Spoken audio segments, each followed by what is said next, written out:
एक अनजान व्यक्ति ने अपनी करोड़ों की जायदाद मेरे नाम पर कर दिया, जिसको सुनकर मेरे घर वाले सब दंग रह गए। मेरे पापा खुशी के साथ साथ बहुत परेशान भी थे। आखिर उस आदमी ने ऐसा क्यों किया? लेकिन कहीं ना कहीं मेरी मम्मी परेशान नहीं थी। फिर मेरी मम्मी का एक ऐसा राज पता चला। उस राज के ऊपर से पर्दा हटने के बाद हम सबको पता चला कि मैं अपने पिता का बेटा। मेरा नाम समीर है और मेरी उम्र 23 साल की है। मैं अपने मम्मी पापा का इकलौता लड़का हूँ। मेरा और कोई भाई बहन नहीं है। जब उस आदमी ने मेरे नाम पर करोड़ों की जायदाद लिख दी, तो मेरे घर वाले खुशी के साथ साथ बहुत परेशान होने लगे। लेकिन मेरी मम्मी ऐसा करने के पीछे का राज जानती थी।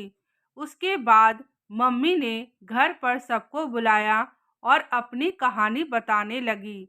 मेरी मम्मी की जब नई नई शादी हुई थी, मेरे पापा ज़्यादातर घर पर नहीं रहते थे, इसलिए बच्चा होने का तो कोई सवाल ही नहीं उठता है। पापा ज़्यादातर अपने बिजनेस के लिए बाहर रहते थे। पापा अपने बिजनेस को बढ़ा रहे थे, इसलिए उनके पास सांस लेने तक की फुर्सत नहीं थी। मम्मी घर पर अकेले रहती थी, जिस कारण मम्मी बहुत परेशान हो जाती थी और उनको बहुत अकेलापन भी महसूस होता था। इसलिए उन्होंने एक म्यूज़िक टीचर रख लिया, क्योंकि मम्मी को म्यूज़िक से बहुत प्यार था। मम्मी ने सोचा, मैं घर पर अकेली बैठी रहती हूँ, इससे अच्छा म्यूज़िक सीख लेती हूँ।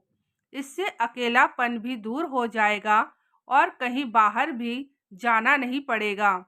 मम्मी ने पापा से पूछकर ही म्यूजिक टीचर को रखा था।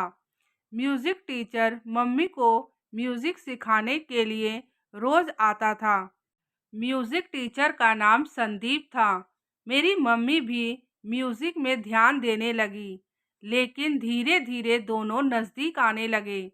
जब तक एक दूसरे के साथ घंटों घंटों बातें नहीं करते थे, तब तक दोनों को अच्छा ही नहीं लगता था।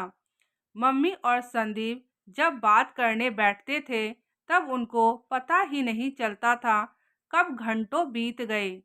धीरे धीरे मम्मी और संदीप की नज़दीकियाँ और बढ़ने लगी। अब ऐसी नौबत आ गई थी, दोनों एक दूसरे को देखे बिना रह नहीं पाते थे। संदीप ने भी कहीं न कहीं मेरी मम्मी के अकेलेपन को भाप लिया था।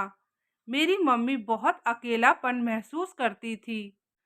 संदीप के आने के बाद मेरी मम्मी का अकेलापन दूर हुआ था, लेकिन मेरी मम्मी को जल्द ही पता चल गया कि वह गलत रास्ते पर चल रही है। अब उनको आगे और नहीं बढ़ना चाहिए। इसलिए उन्होंने फैसला लिया कि अब मैं आगे से म्यूज़िक नहीं सीखूंगी और अगले दिन संदीप जी का इंतज़ार करने लगी। उन्होंने संदीप को मना कर दिया कि मैं अब म्यूज़िक नहीं सीखना चाहती हूँ, लेकिन संदीप मानने को तैयार नहीं थे, क्योंकि संदीप मेरी मम्मी को देखे बिना नहीं रह पाता था। दोनों को एक दूसरे से प्यार हो गया था, लेकिन कहीं ना कहीं यह रिश्ता गलत था। यह बात मेरी मम्मी समझ चुकी थी, इसलिए उन्होंने संदीप से सख्त लहजे में बात किया और उनको आने से मना कर दिया। तब संदीप को मजबूरन मेरी मम्मी की बात माननी पड़ी। मेरे पापा जब बिजनेस टूर से वापस आए, तो मेरी मम्मी ने पापा को कहा कि इस घर में मैं अकेले रह रहकर थक गई हूँ। मुझे अब एक बच्चा चाहिए।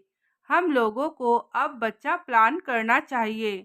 तब मेरे पापा ने कहा, ठीक है, हम लोग बच्चे की प्लानिंग शुरू करते हैं। 6 महीने की कोशिश करने के बाद भी मेरी मम्मी को कोई बच्चा नहीं हुआ। तब मेरी मम्मी मेरे पापा को लेकर डॉक्टर के पास पहुंची और डॉक्टर ने उन दोनों का टेस्ट किया। उसके बाद मेरे पापा 1 साल के लिए फिर बिजनेस के लिए बाहर चले गए। जब मेरी मम्मी डॉक्टर के पास रिपोर्ट लेने पहुंची, तब मेरी मम्मी को पता चला कि मेरी मम्मी के सारे टेस्ट ठीक हैं, लेकिन मेरे पापा कभी पिता नहीं बन सकते हैं। यह सुनने के बाद मेरी मम्मी को बहुत बड़ा झटका लगा। मेरी मम्मी ने सोचा, अगर यह बात मेरे पति को पता चल गई तो उनको बहुत बड़ा झटका लगेगा और यह बात वह बर्दाश्त नहीं कर पाएंगे। उनको सदमा लग जाएगा। इसलिए मम्मी ने एक प्लान बनाया और उसमें संदीप को भी शामिल किया। मम्मी ने अपने सारे रिश्तेदार और पापा को झूठ बोला कि मम्मी प्रेग्नेंट है, क्योंकि पापा पूरे 1 साल के लिए देश से बाहर चले गए थे। इसलिए मम्मी के लिए बहुत आसान हो गया था। मम्मी ने संदीप को कहा, तुम्हें मुझे एक बच्चा लाकर देना पड़ेगा। संदीप भी इस बात के लिए मान गया, क्योंकि संदीप मम्मी से बहुत ज़्यादा प्यार करता था। जब मेरी मम्मी के 9 महीने पूरे हो गए, तब संदीप ने लाकर एक बच्चा मेरी मम्मी के गोद में डाल दिया। उस समय मेरी मम्मी को भी नहीं पता था कि संदीप यह बच्चा कहाँ से लेकर आया है। जब पापा विदेश से घर लौटे, तो पापा मुझे देखकर बहुत खुश हुए, क्योंकि उनको लगता था मैं उनकी औलाद हूँ। लेकिन सच क्या था, यह तो मम्मी और संदीप को ही पता था, और मम्मी को भी आधा ही सच पता था। मम्मी की सारी कहानी सुनने के बाद हम लोगों को यह समझ नहीं आ रहा था कि संदीप ने मेरे नाम पर क्यों अपनी प्रॉपर्टी लिखी। इसका पता करने के लिए जब मैं, पापा और मम्मी संदीप के घर गए, तो हमें पता चला संदीप अब जिंदा नहीं है। संदीप के रिश्तेदारों ने बताया, संदीप की पत्नी भी बहुत सालों पहले अपने मायके चली गई थी। उसके बाद हमें जो राज पता चला, उसको सुनकर हम सब दंग रह गए। हम लोगों के रोंगटे खड़े हो गए। संदीप और कोई नहीं, मेरे पापा थे। संदीप का मैं इकलौता बेटा था। जब मेरी मम्मी ने संदीप से एक बच्चा मांगा था, तब उसने अपनी बीवी से बच्चा छीनकर मेरी मम्मी के गोद में डाल दिया था। उसके बाद संदीप को कभी कोई बच्चा नहीं हुआ, जिससे तंग आकर उसकी पत्नी अपने मायके चली गई और संदीप अकेला रह गया।